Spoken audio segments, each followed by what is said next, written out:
Scott Wall and Suyash Mehta.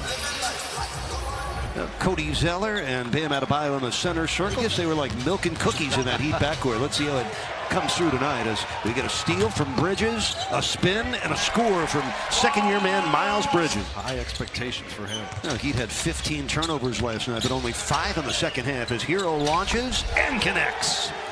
Last by Cody Zeller. Kendrick Nunn will show no hesitation when he's open from downtown. He's a very good shooter. It's Dwayne Bacon with a nice reverse third out of Indiana. They're hoping he can stay healthy this year. He's had a couple of injury-plagued seasons in a row. That's another driving score, 2 in a row. 7 on the shot clock. This is Bacon with a pull-up, and he sticks it. But Dwayne certainly capable, 18 feet and in. Myers-Leonard, size advantage over Bacon, and sticks the dotted line jumper. With any kind of switch that takes place out on the perimeter. Kendrick Nunn, the push from 14 feet, right on target. Down defensively, play better defensively, and they plan on taking a ton of threes to try to offset the defections of Walker and Lamb. Of last year's regular season, I think one of the best, shrewdest, under-the-radar player acquisitions that I've seen in a long time for Miami. What it shows is Devontae Graham, Billy Hernangomez, Marvin Williams, all in the game for Charlotte. And go in the first quarter. Derek Jones Jr. into the game for Miami, and there's a steal by Devontae Graham. Ducks in on Hero, and a good follow from Marvin Williams. This young man, I think he's really showing what he can contribute, not just his energy, but his production, being able to rebound the basketball. Devontae Graham there in the opening quarter, and the Heat ahead by 3. This is Devontae Graham. Got to the basket and finished. Replay. Thanks for cleaning that up, guys. Bam Adebayo with a soft touch. Good work in the truck. Dion has it cleaned up by Myers-Leonard.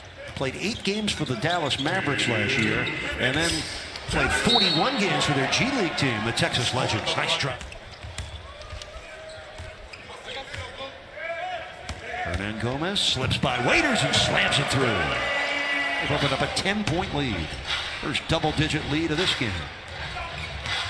This is Terry Rozier, steps back and drills a 20-footer this year. Yeah, they do, and they have to get more wins at the critical home court.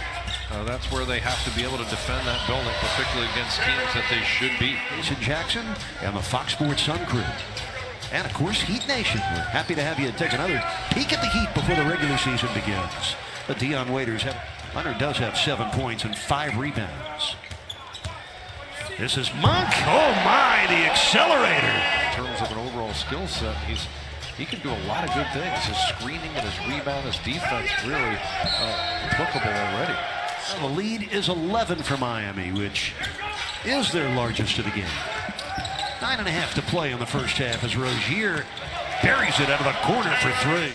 This is Davon Reed, former Miami Hurricane, trying to earn a 2-way contract with the Heat. Buries the jumper. Not going too far forward. Very difficult to recover when you completely commit in one direction. Rozier against Myers-Leonard hits the step back.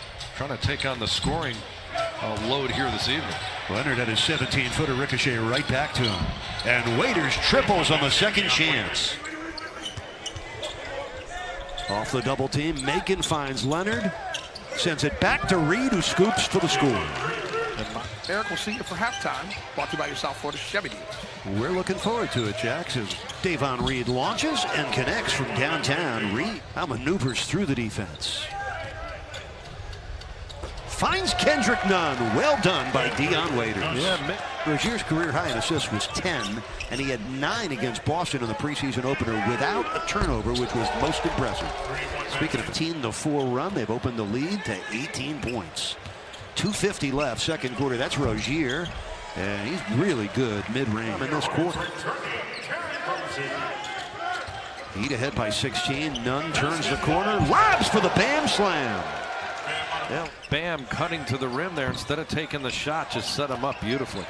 Nick Batum still scoreless. Bam sent it back on Zeller.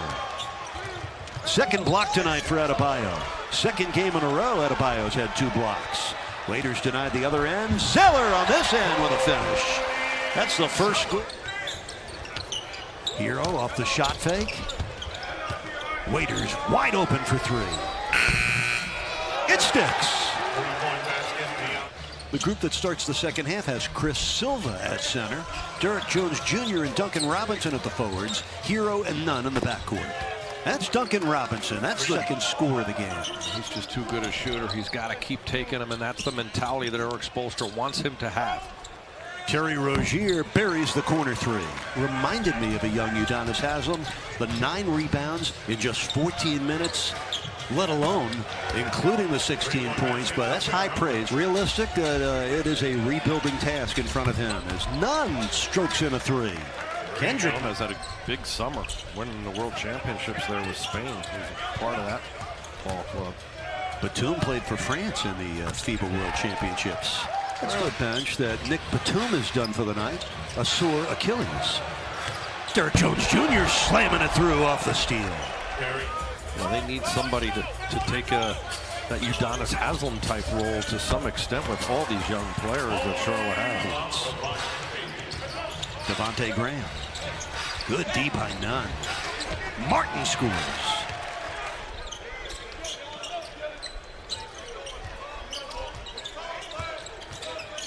Devontae Graham buries it. Tyler Hero loses it. This is Malik Monk. Silva gave it a chase, but Monk able to quiet game since his 6-point first quarter. That's his first score since. 27-point Heat lead. Under a minute left in the third as Kid Gilchrist scored. I believe the only players that haven't played yet for Miami in this game are Jeremiah Martin and Udonis Haslem. Here's a steal by Martin. He's able to score. They had lost to the Florida Gators in the first round of the NCAA tournament last year. Daryl Macon's 20-footer. Perfect. NBA, it really helped my game develop. And there's plenty of guys who just get that extra experience in playing an NBA style with the shot clock. For the teams now, where the teams can bring guys back who are injured and maybe put them down and let them develop and work their way back into shape. John, I think the top takeaway of this game, the 19 first half points from Dion Waiters. As we see in his spirit right, he's going to be a real positive factor for Miami. And the Heat need him this year. He can really help offensively. That's Davon Reed's first matchup will be in Miami on the 25th of November. That's Martin out of the corner. And he splashes it in. That's Caleb Martin. When they went 7-59 in a labor-shortened season. That was a worst winning percentage in NBA history. I don't think they're going to be from Boston in Terry Rozier. I mean, he's not going to have anyone to really help share that load. Teams are going to be scheming defensively to slow him down. It's going to be. If they can, they would join Orlando, Indiana, and Memphis at 2-0. That's nicely done. P.J. Washington, the first-round pick, slamming it home off the Josh Perkins assist. Perkins, pretty good point guard out of Gonzaga. That one drops from Michael Mulder. P.J. Washington, nice jump play. They'll have to sort that out in 5 minutes for especially the two young guys. That's Caleb Martin with a kiss off the glass. This one definitely got out of hand. Now, Miami held the Spurs to 89 points. They will hold Charlotte to 94. And with 3 preseason games left, the rest of this part of the schedule will be more buttoned down for Miami as they get ready for opening night of season number 32 on the 23rd of this month.